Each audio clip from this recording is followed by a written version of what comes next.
이 맥추절은 하나님께서 이스라엘 백성들이 이제 출애굽해서 약속의 땅 가나안 땅에 들어가서 지켜야 할 3대 절기 중에 한 절기입니다. 이스라엘 백성들이 반드시 지켜야 할 3대 절기, 유월절, 또 오늘 본문에 오늘 지키고 있는 맥추절, 그리고 초막절, 이 모든 절기가 하나님 은혜에 대한 감사의 절기입니다. 우리가 하루를 살면서, 한 주를 살면서, 또 반년을 살면서, 한 해를 살면서 누구의 은혜에 감사해야 된다고요? 하나님의 은혜에 감사하는 절기들입니다.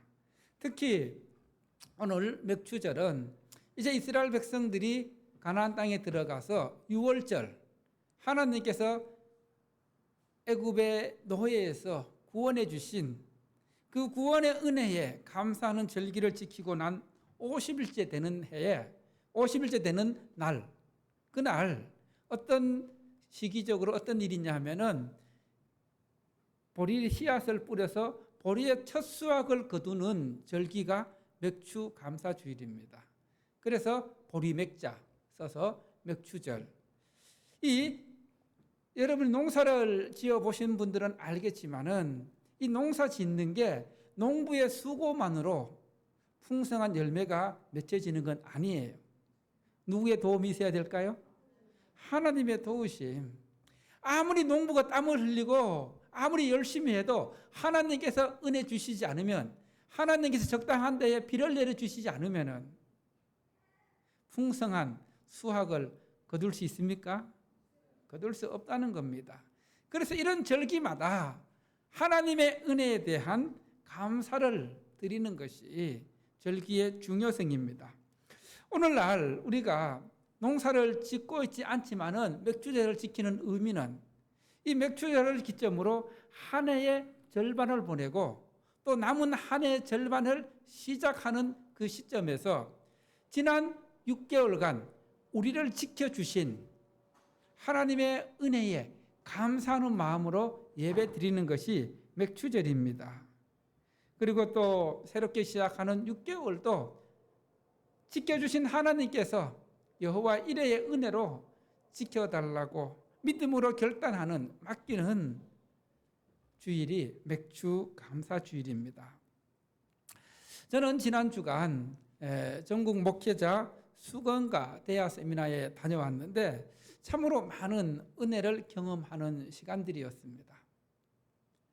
이 세미나는 경기도에 그렇게 큰 교회는 아닌데, 경기도 큰 교회는 아닌데 21년간 전국의 목회자, 사모님들을 섬기는 세미나입니다. 예수님께서 제자들의 발을 씻기기 위해서 수건을 들으시고 대야를 통해 발을 씻겨 주셨던 것처럼 전국의 목회자들, 지치고 힘들고 또 위로와 격려가 필요한 그런 교회 목회자들을 참가하는 모든 분들을 정말 주님의 사랑으로 지극정성으로 섬기는 세미나입니다. 특별히 이 식사 준비하는 모습 보면서 큰 은혜를 받았습니다. 여러분, 한 100명 가까이 되는 그분들의 식사를 준비하는데 여전도의 회원들 또 남자 집사님들 몇 분이 계셨는데 그분들이 어떻게 오냐고 물으니까 다들 휴가 내고 월차 내고 해서 이 목회자들 섬기는 일에 얼마나 기쁨으로 밝은 모습으로, 얼마나 더워요 주방에서 일하는 게, 그죠? 그런데도 정말 웃음을 잃지 않고 기쁜 모습으로 주의 종들을 섬기는 그 모습 보면서 정말 큰 은혜를 경험할 수 있었습니다. 이게 참 식사로 섬기는 것이 보통 일이 아닙니다. 여러분 주일날 다 식사하시잖아요. 먹는 분들은 어떻게 생각할지 모르지만 이 준비하는 과정들은 쉽지가 않은 게, 한 사람 식사 준비하는, 여러분 가정에서 더운 날에 준비하는 것도 보통 일이 아니죠. 이렇게 그 여전도 회원들이 정말 그 무더운 날씨에 이 정성껏 준비하는 모습 보니까 참 감동이었습니다. 그리고 또 강의를 통해서는 요즘 한국 교회가 처한 현실, 세상 사람들은 교회에 대해서 어떻게 생각하고 교회를 어떻게 바라보고 있을까? 여러분 말고 세상 사람들은 교회에 대해서 어떻게 생각하고 있을까요? 복음에 대해 어떻게 생각하고 있을까요? 통계적인 자료를 보면은 세상 사람들은 교회에 대해 전혀 관심이 없고 복음에 대해 전혀 관심이 없고 구원에 대해 전혀 관심이 없다는 겁니다. 얼마나 마음 아픈 현실입니까? 하나님은 모든 사람이 복음을 듣고 하나님 앞에 돌아와 구원받기를 원하시는데 세상 사람들은 전혀 뭐가 없다고요? 관심이 없다는 거예요. 이런 세상 속에서 우리는 그래도 주님 맡겨주신 교회를 향한 사명, 복음 전하는 일에 최선을 다해야 합니다. 열심히 눈물로 씨를 뿌리고 복음을 전해야 합니다. 그리고 또 저녁 시간에 뜨거운 찬양과 기도는 정말 그 찬양 인도를 담임 목사님께서 인도하시는데 정말 열정을 가지고 뜨겁게 찬양하는 모습 보면서 또 기도를 우리가 함께 하면서 큰 은혜를 경험하는 시간이었습니다. 이번 세미나를 통해서 쉼과 충전과 회복의 은혜를 누리는 시간들이었습니다. 우리가 하루하루 살면서 하나님의 은혜를 누리는 삶이 복된 삶입니다. 행복한 삶입니다. 하나님께서는 오늘 시편 1편 말씀을 통해서 행복한 사람이 어떤 사람인지를 말씀하시고 가르쳐 주십니다. 여러분, 성경에서 행복은 하나님 안에 있다고 말씀하십니다. 하나님과 동행하며 말씀대로 살아가는 삶이 진정한 행복이라고 말씀하고 있습니다. 여러분, 물질, 명예, 권력, 건강, 이것이 행복의 근원이라고 말할 수 있습니까? 물질, 명예, 권력, 건강, 이것들이 우리에게 일시적인 행복, 기쁨은 줄 수 있지만은 행복의 근원은 아니라는 것입니다. 여러분, 다시 한번 말씀드립니다. 행복은 누구 안에 있다고요? 하나님 안에 있습니다. 예수님 안에 있습니다. 여러분, 우리가 하나님 안에 있고 예수님 안에 있으면은 물질이 조금 없더라도 부족하더라도 행복한 삶을 살아갈 수 있을까요? 없을까요? 예? 있어요.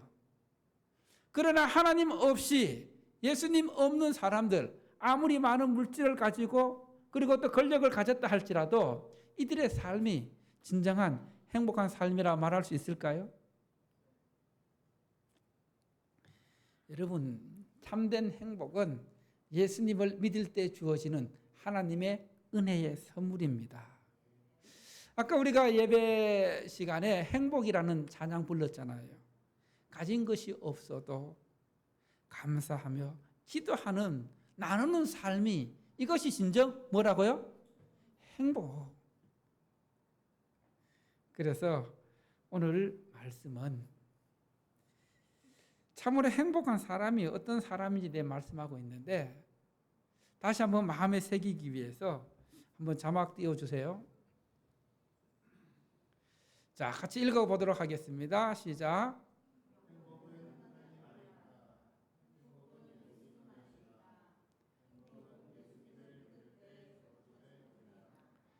여러분, 행복이 어디에 있는지를 알면은 이대로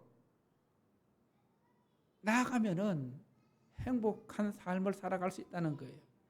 그런데 사람들은 자꾸만 행복은 하나님 안에 있는데, 예수님 안에 있는데 어디서 행복을 찾으려고 해요? 돈에서 찾으려 하고, 성공에서 찾으려 하고, 권력에서 찾으려 하고, 자녀들에게서 찾으려 하고, 이런 모든 것들이 우리에게 일시적인 행복은 가져다 줄 수 있지만 그것들이 무너졌을 때는 우리의 삶의 기반이 흔들리고 삶이 무너져 내린다는 겁니다. 믿으십니까? 자녀에게서 행복을 찾는 사람들 보십시오. 자녀가 조금이라도 잘못되고 자녀가 조금이라도 무너져 버리면은 내 삶의 기반이 흔들리고 다 무너지는 겁니다. 그런 사람들 많이 볼 수 있습니다. 물질의 행복을 두고 있는 사람들, 정말 물질이 무너져 버렸을 때, 물질이 다 사라져 버렸을 때에 어떻게 됩니까? 그래서 오늘 본문 말씀은 행복한 사람은 어떤 사람인가?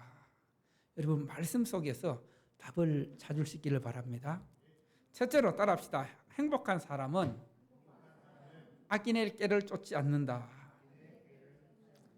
여러분 행복한 사람은 뭘 쫓지 않는다고요?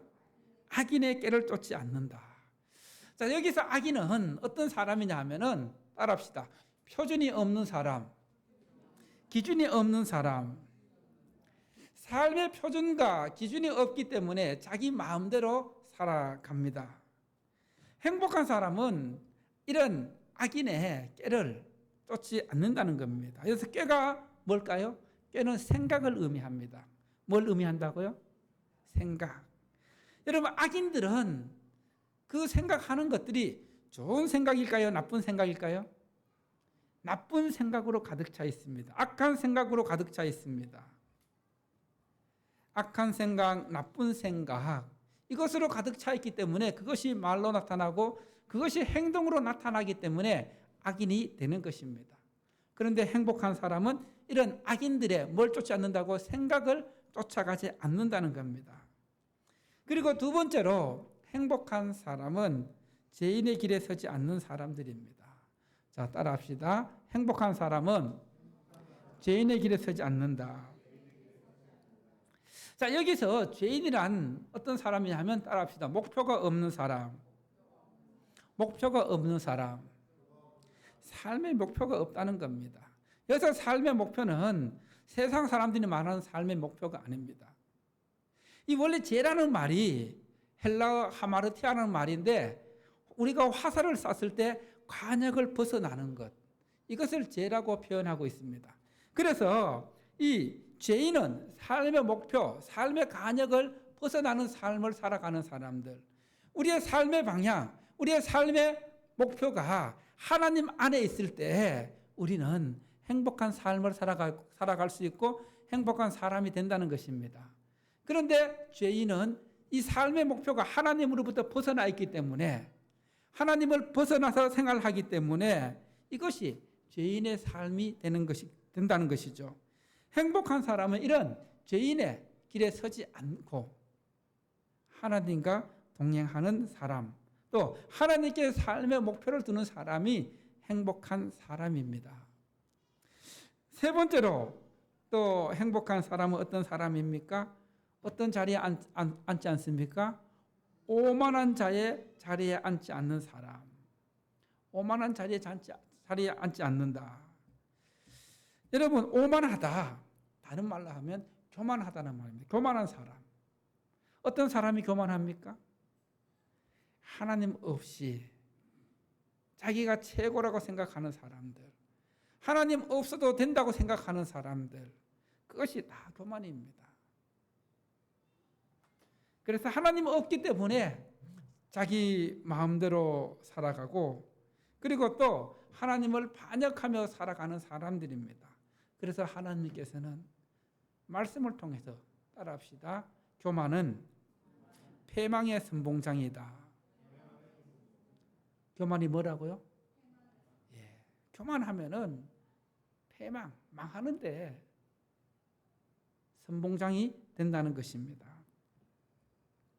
그리고 마지막으로 진짜 행복한 사람은 어떤 사람이냐 하면은 말씀을 주야로 뭐하는 사람일까요? 묵상하는 사람. 말씀을 주야로 묵상하는 사람. 자, 여기서 말씀을 묵상한다는 것은 늘 하나님의 말씀을 작은 소리로 읊조린다는 겁니다. 내 스스로 어디를 하든지 무엇을 하든 간에 하나님의 말씀을 작은 소리로 읊조리고 생각한다는 겁니다. 늘 하나님의 말씀이 내 마음에 새겨져 있어서 그 말씀을 입술로 고백하는 가운데 그 말씀대로 살아가려고 몸부림치는 게 묵상하는 삶입니다. 여러분, 하나님의 말씀을 작은 소리로 늘 읊조리게 되면 그 말씀이 어떻게 될까요? 내 삶이 되어서 내 삶을 이끌어 간다는 겁니다. 할렐루야. 그리고 우리가 늘 하나님의 말씀을 내 작은 소리로 읊조리게 되면 그 말씀이 저절로 암송되어지고 외워진다는 것입니다. 하나님의 말씀을 주야로 묵상하고 암송하는 자가 진정 행복한 사람입니다. 여러분, 하나님의 말씀을 묵상할 때 거기에 말씀의 은혜가 있습니다. 말씀의 능력이 있습니다. 말씀의 기쁨이 있습니다. 말씀의 축복이 있습니다. 그리고 말씀을 암송하면은 말씀의 능력이 나타납니다. 넘겨주세요. 자, 이제 오늘 말씀을 마무리할 텐데, 행복의 근원이 어디에 있는지, 한 번 더 어떤 사람이 행복한 사람인지, 여러분에게 말씀의 능력이 있는지, 오늘 우리가 맥주 감사 주일로 지키면서 지난주에 강구해 드린 것처럼 말씀을 암송하는 예배로 드린다고 말씀드렸습니다. 여러분, 하나님의 자녀에게 있어서 제일 중요한 것이 하나님의 말씀입니다. 왜냐하면 말씀은, 따라합시다. 말씀은 내 영의 양식이고 내 영혼의 양식이기 때문이다. 그래서 제가 작년에도 그랬고 올해도 그랬는데 그 매월 한 구절씩 말씀을 암송하도록 주보에 실어드렸고, 그리고 계속해서 암송하라고 말씀드렸습니다. 여러분, 말씀 암송 다 해오셨어요? 한번 얼마나 암송했는지 좀 이따 보면은 이제 알게 될 거고. 자, 1월 말씀이 여호수아 1장 9절 말씀입니다. 내가 내게 명령한 것이 아니냐. 강하고 담대하라. 두려워하지 말며 놀라지 말라. 내가 어디로 가든지 내 하나님 여호와가 함께 하느니라. 여호수아 1장 9절 말씀입니다. 그리고 2월 이 율법책을 내 입에서 떠나지 말게 하며 주야로 묵상하여 그 안에 기록된 대로 다 지켜 행하라. 그리하면 내가 평탄케 될 것이며 네가 어디로 가든지 형통하리라. 여호수아 1장 8절 말씀, 3월 말씀이 이사야 53장 5절 말씀, 그가 찔림은 우리의 허물 때문이요 그가 상함은 우리의 죄악 때문이라. 그가 징계를 받음으로 우리가 평화를 누리고 그가 채찍에 맞음으로 우리가 나음을 받았도다. 이사야 53장 5절 말씀, 4월 부활을 맞이해 주신 말씀, 그가 여기 계시지 않고 그가 말씀하신 대로 살아나셨느니라. 와서 그가 누우셨던 것을 보라. 마태복음 28장 6절 말씀, 5월 사람이 마음으로 믿어 의에 이르고 입으로 시인하여 구원에 이르느니라. 로마서 10장 10절 말씀, 그리고 6월달 말씀, 우리가 알거니와 하나님을 사랑하는 자 곧 그 뜻대로 부르심을 입은 자들에게는 모든 것이 합력하여 선을 이루느니라. 로마서 8장 28절 말씀. 이렇게 암송 다 하셨죠? 자, 이제부터 이제 한 분씩 나오셔서 할 텐데 하실 만큼 하면 됩니다.